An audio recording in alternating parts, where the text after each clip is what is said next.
Oh, hey, I was going to hunt a little bit of this park. There used to be a house that sat right here, so I thought I would hunt it again. I've been here many, many times. This is almost one of the very first parks I started detecting at because it's 2 blocks from home. My kids went to the school. Not that school. That's the new school. The old school used to sit right there. And I've never found any silver at that school. I've picked up a couple of rings in this one. If you were to go back and watch some of my very first videos with the AT Pro, they were at this park. I came here, my first dig. I've been here for literally 30 seconds, walked on the field. It's going to do along the fence line here. Had a $50 high tone. And I wasn't thinking anything wonderful. And it's not that deep, so I may have missed it 4 years ago, or it may have been a drop since then. But that is so nice.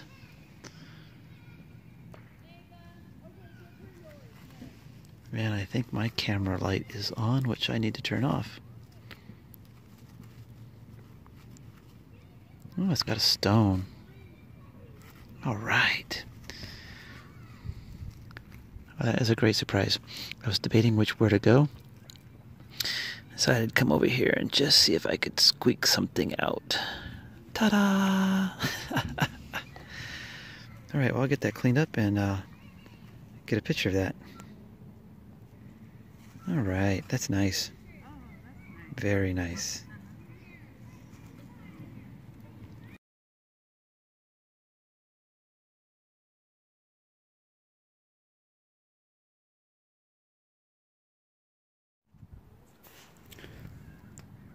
Well, I just dug that ring like right there.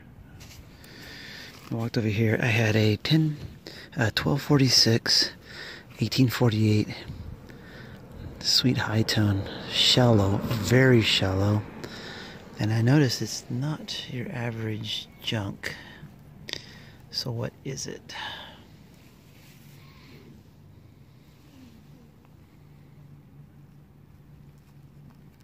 Looks like a little clock.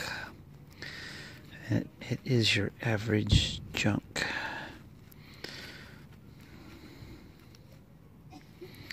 Well, it's a little digital clock. Pendant. Alright, well, I'll get that cleaned up and get a picture of that. Huh. Boy, that was sure ringing up high.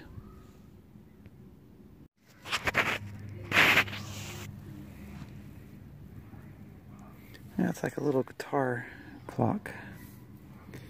And then I noticed the top piece was broken, so I went back in the hole looking for some more, and then I got the rest of it out of there. So I'll clean all that up, put it together, and get a picture.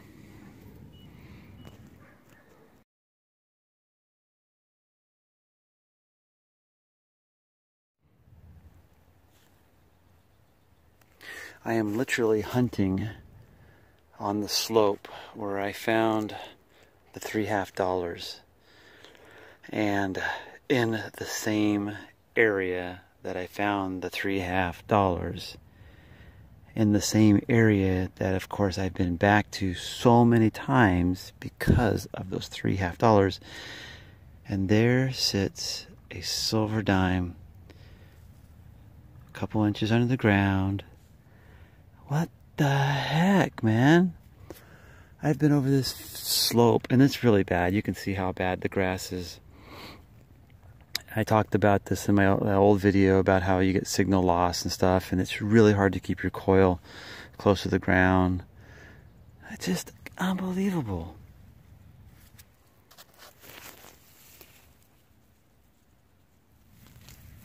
Unbelievable. Looks like 1962. Gosh. So with the way the grass is so high here, this Bermuda grass, big clumps, you know, big mounds, it's hard. I have it cranked up to 30 sensitivity, and I have to, you just listen for any little the high tone. And I tell you what, there are a lot of pop cans hiding in here, but boom. Unbelievable. 2 inches, 3 inches down. It was on, not even really on a clump either. I just don't believe it. Just I'll take it.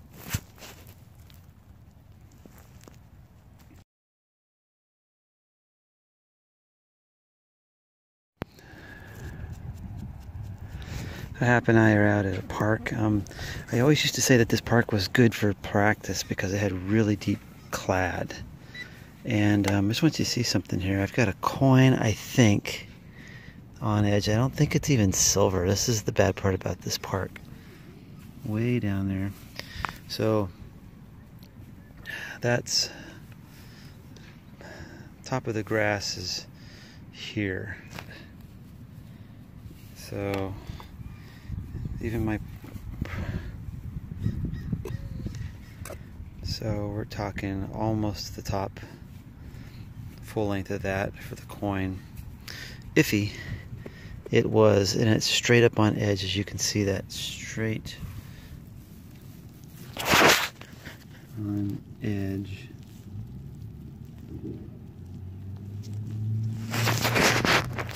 And it kind of looks like it could be just a penny.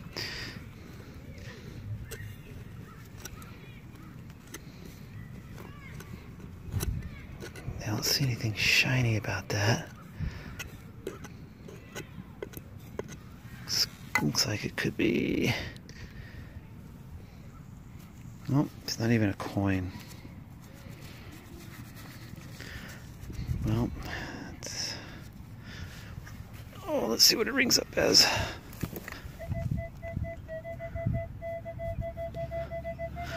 Definitely not the tone that I was getting. Like a conductive 25. I had a high tone. Weird.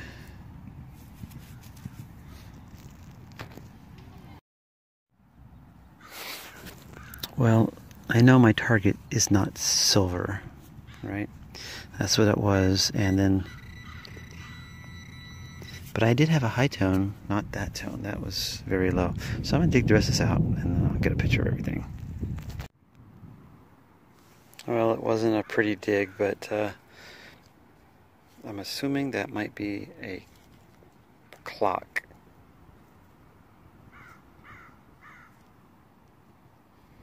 Anyways, that gave me a high tone in there. Just a big chunk of iron and some metal.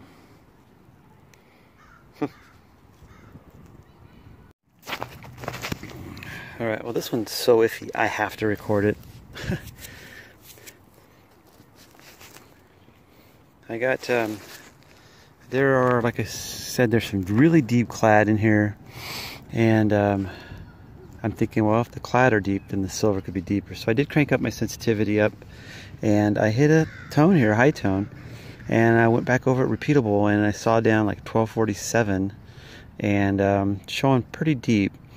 Problem is when I turned this way, it was, the numbers kind of messed up. So I ticked it down to auto sends, and I opened it in all metal. And when I went this way, I really couldn't get anything out of it. I turned this way and I got a thunking, a really, really faint thunking, like a 946, 1246, bouncing in there. And then, but the problem is when I crank up the sensitivity just a little bit and put the discrimination back on, the numbers kind of get all weird.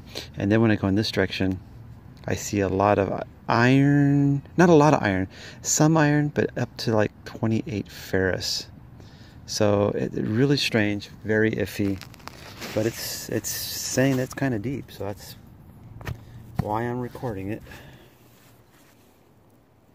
Let's see, maybe it's another clock.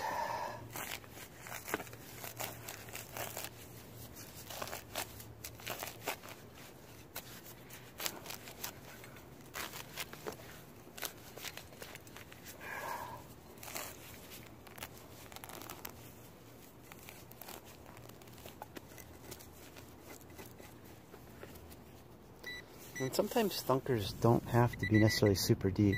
They just, sometimes they end up on edge, or if it's not super deep, whatever that target is. That's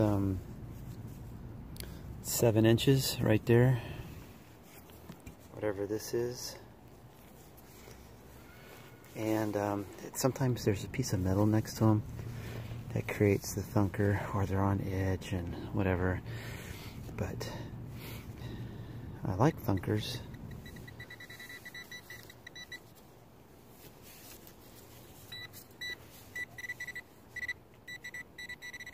Because most of the time thunkers are just...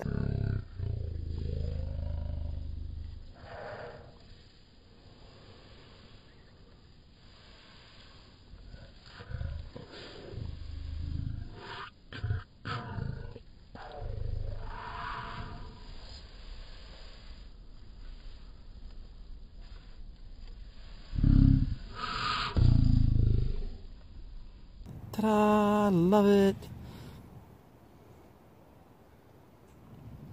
And I didn't get a chance to see if it was on edge or not.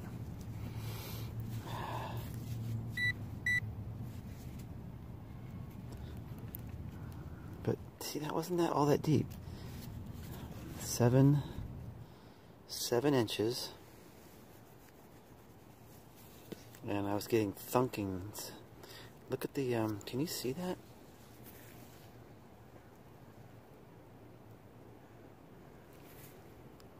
It's extremely rusty.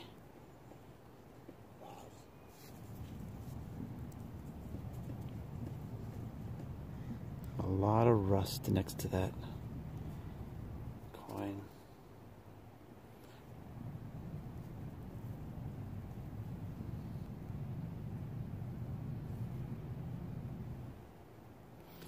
So, must be a piece of iron here somewhere.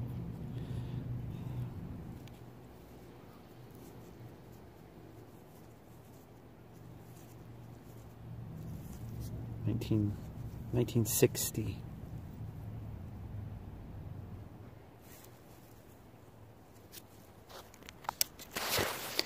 All right, well, I didn't think I was actually going to find silver today. Well, that's nice. I don't see, there's nothing else in the hole. It's just something in the sand, dirt. Makes it really hard to find stuff here.